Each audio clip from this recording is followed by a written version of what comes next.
Yeah, I hope that at the end of that last one helped for a lot of you, just to get a comprehension and understanding. I did be nice. It would really be nice if a lot of people and they started just if they honestly sat down like the whole Michio Kaku big thing. We sit in the lab and blah blah blah. It'd be nice if they could sit there and show you and take you to Fort Huachuca or White Sands or someplace like that.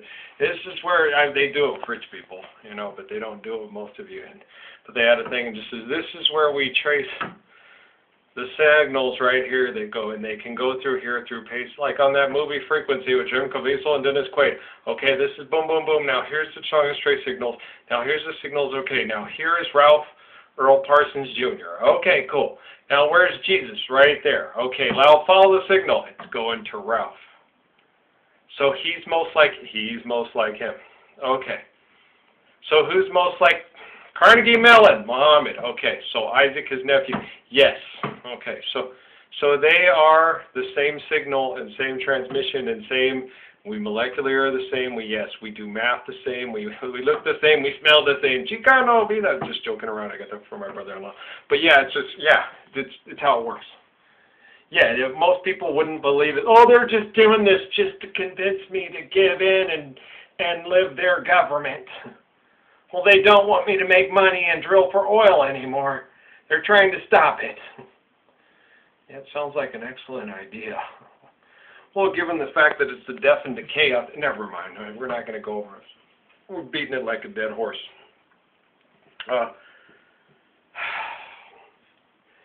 Man, I don't mean to be out of shape and tired and depressed and everything like this, but if I could have like a little bit of compassion and stuff, my job is hard and it hurts and it's painful. And the connections, there's not a man on the planet that more people connect to. Maybe, Judu, Krishnamurti, Krishna, because he's the similitude of Krishna, who's the similitude of Siddhidra, who's the Buddha, So when they went and tried to make him into a living god or stuff like that, you're talking about Krishna, Hindu, Buddhist, China, India. Yes, you're talking about probably an equally significant transmitter, transitory, relative molecular being, Krishnamurti. Yeah, Judah Krishnamurti, and that's why they tried to make him into this great spiritual world teacher, and that's why they've been trying to do that with me. I'm a similitude of John, Jesus, David, that's discussed over and over in the Gospels, and Judah Krishnamurti is a similitude of Krishna, of Hare Krishna, and Buddha, the Buddha, Siddhidra. If you go look at if you go look at the mathematics, the equations, the teaching methods, the teaching analysis, and applications, you put them on a supercomputer with the things taught by, passed on through Krishna and Siddhidra and through Judah, they're very similar. And if you also look at the pictures of Siddhidra, and you look at he looks, although when he's young, he's beautiful. He's a gorgeous young man. He's absolutely gorgeous, and he's more. You can't say if he's more beautiful physically or more beautiful. He's just beautiful. I told you that song Nature Boy. Whenever I listen to it by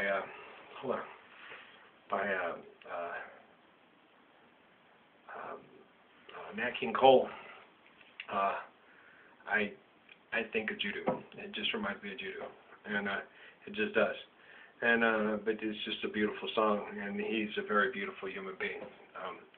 Just go listen to his video feed. Just go watch and look at the archives of the conversations he has, the Why Don't You Change, the conversations he has with the kids at the colleges and the young people and the children, and Ben Brom and Jonas Salk, and he's amazing. It's when you sit and you listen to and you're almost mesmerized by the conversations and the analysis and the observation and the things that he's able to.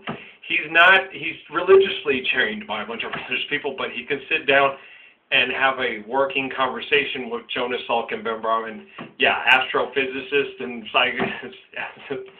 whatever, astrophysicists, quantum physicists. Yeah, he can sit there and he can see, ecological sciences, and and it's amazing. They sit there and go, but I went to school for 30 years doing this stuff. What did you do? They had me studying religious studies. Oh, but you can scientifically keep up with you. Yeah, some of the stuff I'm able to look at and observe and give you a better observation on it. I realize that. Thank you. This is cool. Okay, so what are we talking about next? He does that when he sits out on I think it's Ben Brommer or whatever. Or just, well, what are we going to talk about today? And he just goes. Well, he loves it. I'm the same way. When we start interfacing, I'm like, whoa, the people I meet at the library, when I'm talking with my father, when I'm talking with any of you, and we're actually having a serious understanding conversation. But the thing is what most people that observe it laugh about is when you start teaching me.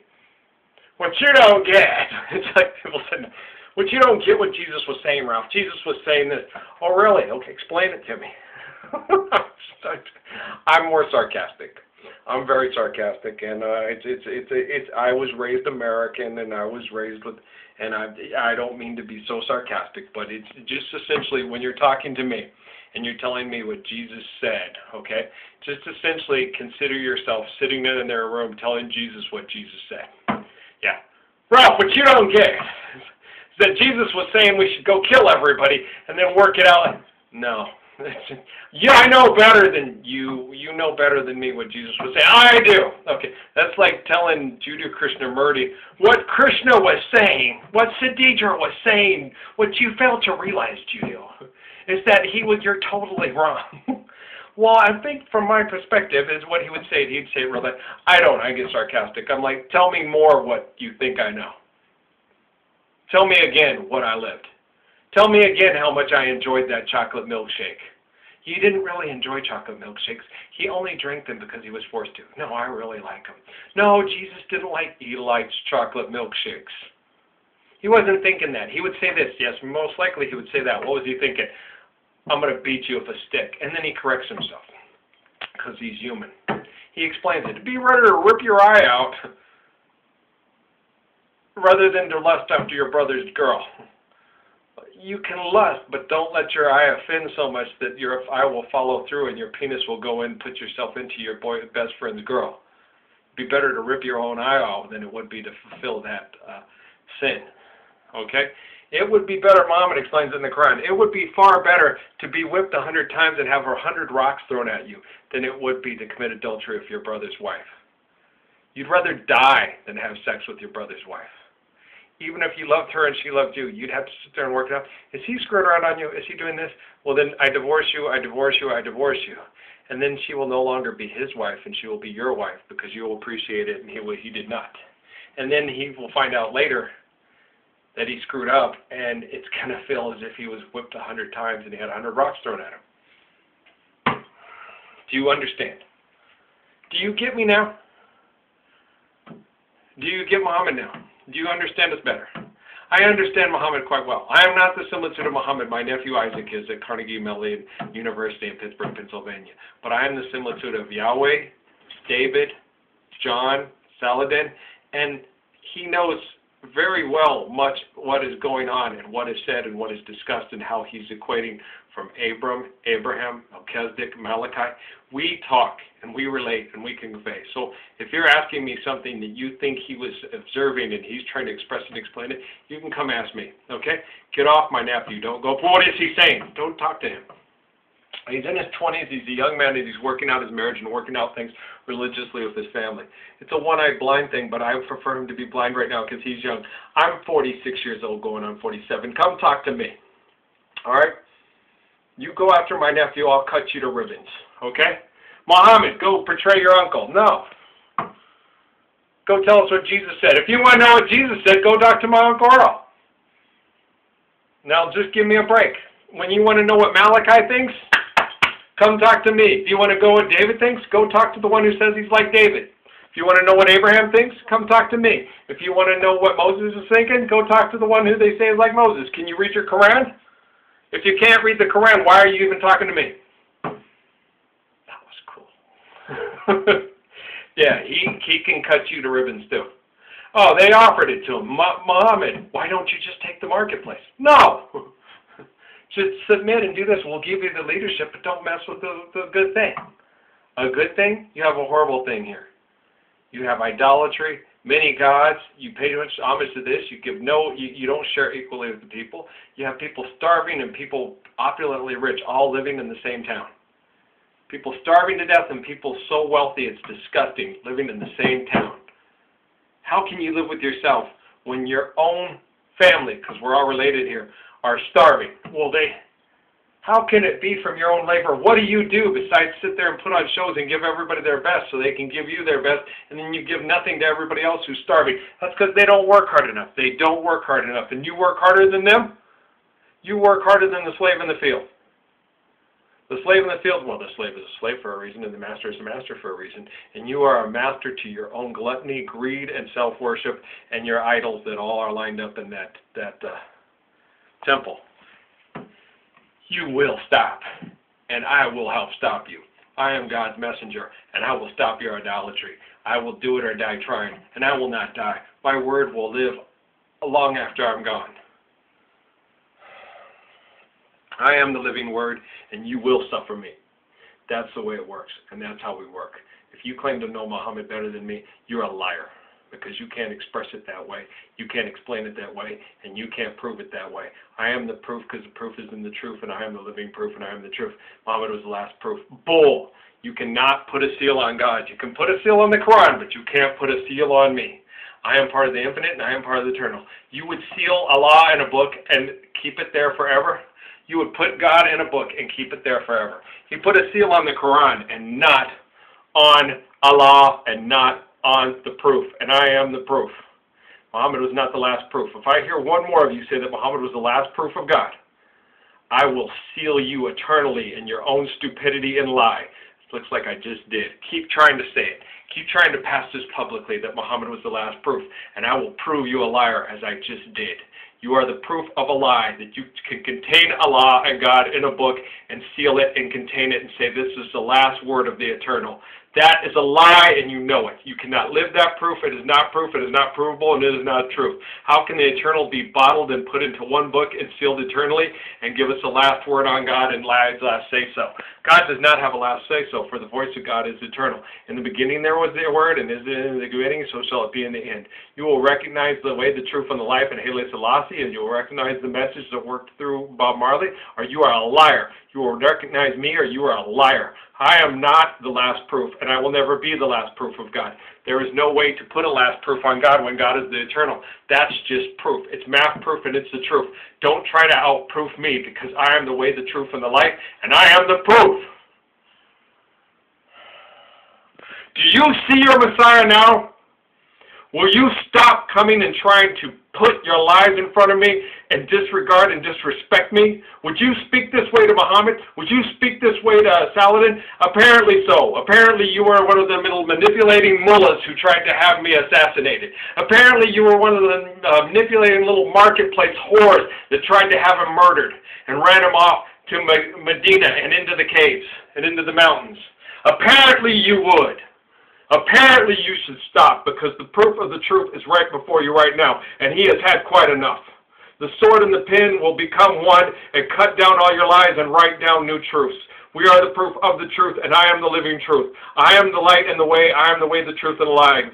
I am the Messiah. You are the lie, the way, and the non-truth to lie, and the proof of your lie. Stop living your lie. I shall cleanse you with the truth of the proof, and I will be the proof, and I am the truth. Do you understand me? No more lying. It cannot pass, it shall not pass, and it will not pass. It stops here. It will not get past me. I will stop you or die trying. I will live eternally through my word and deed, and you will die at this moment with your lie, and no longer try to pass it off as truth. I have had enough of your last proof. For I am the living proof, and there can be no last proof on the eternal. The proof is eternal, the word is eternal, and the word is living. And the word becomes flesh, and he lives and walks among you. And he stops your lie right now. I am Christendom. I am Islam. I am the Buddha. I am the Hindu. I am the life.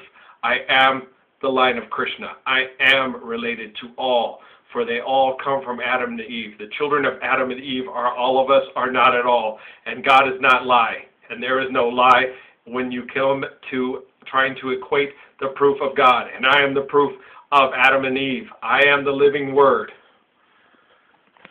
You will live it with me, or you will be brought down for the liar that you are. Do not buy and sell anymore. Do not try to force books down my throat. Do not burn books. Do not lie. If you see the book, read the book, see the lie. Mein Kampf, lie. John Calvin is a liar. I elect that he is a liar because he says that he is more elect than others, and he wasn't even sure if he was elect. God elects us because we elect to see God, and then we're judged by our deeds. It's math proofs. I earned it. John Calvin didn't, because he didn't understand it, and I do. I explain it, and he doesn't. He lies and thinks other people are more endowed, better by God by birth. They are, but it's through their deed. And it's elected because they elected to see God and lived good deeds, and it's carried on perpetually through their biological conditioning and their molecular and relative structures that reconfigured on similitudes of themselves that are similar to the ones that were before. And they earn their deed because they elected to see God in all living creation and honor that God in all living creation, appreciate it and see it all people, and to teach it all people like me. So I have earned it, I elected to earn it, and I elect to be so. Therefore, we can have true democracy. When you have true democracy, because you have truthful people with truthful leaders that elect to serve the people and elect to serve God through all the people, and God's people are all the people, and those that elect to see God in the living creation and life, and all of the people are God's people and are elected our leaders through their deeds. True democracy. And I shall be a leader, and the people shall elect me. The moment you take the censors off and spread this worldwide, and the people of true courage and true deed elect to have the courage to support their Messiah, and then they'll be able to support their true president, because if he elects to see me, I obviously have elected to see him. I've never turned my back on him. I love him eternally. And all the imams, and all the clerics and the sheiks that elect to see me, of course I like to see them. If you elect not to see Allah and all the creative source of life and all beings, that they either choose to see it or not see it, if you don't elect to see Allah and all people, then you are a liar. Just because a man is blind doesn't mean that he doesn't contain the life that God gave him. That's the grace of life, and that's a proof of life, and I am the proof of life because I can prove the truth, and I am the proof. Do you understand me now? Try to lie on me. Try to get up there. Get on my Facebook one more time and tell me Muhammad was the last proof. Tell me that I'm a liar. Tell me that I'm a false prophet. Tell me that I'm satanic. Tell me I'm the Antichrist. Do it one more time. Point yourself out to everybody else, accuser. Keep it up, Satan. Tie yourself down with your lie. Keep on stringing out your theories out there and tie yourself up. Shut up, sit down, unless you can factually base it down with tangible math proofs that are applicable and tangible and people can apply in their lives to live peacefully among each other. Tie yourself up with your strings and your lies and your theories, and no longer accuse me of being anti-anything except for that I am the way, the truth, and the life, and the proof, and the truth. And I am the living truth, and I am the living word, and I am that I am, and I am that I say I am, because I am the proof of it, because I am the truth of it, and I am the way, the truth, and life, and so are you when you elect to see God in the grace and the glory and the power of all creation. Thank you. I love you very much. I hope you're able to tangibly and applicably apply this in your life. Tie your pillars of faith together and live as one people. Thanks. That was very beautiful. I'd like to thank you for all your help, and all praise be to Allah. But all of you that I've mentioned and aforementioned many times, I adore you. I appreciate you. I just get stubborn and like a child because I want to see you and talk to you and sup with you, and I'm lonely. I miss you. Forgive me if I act like a child and I've thrown fits, and I just miss you. Boy. Peace be upon us. Blessings and peace.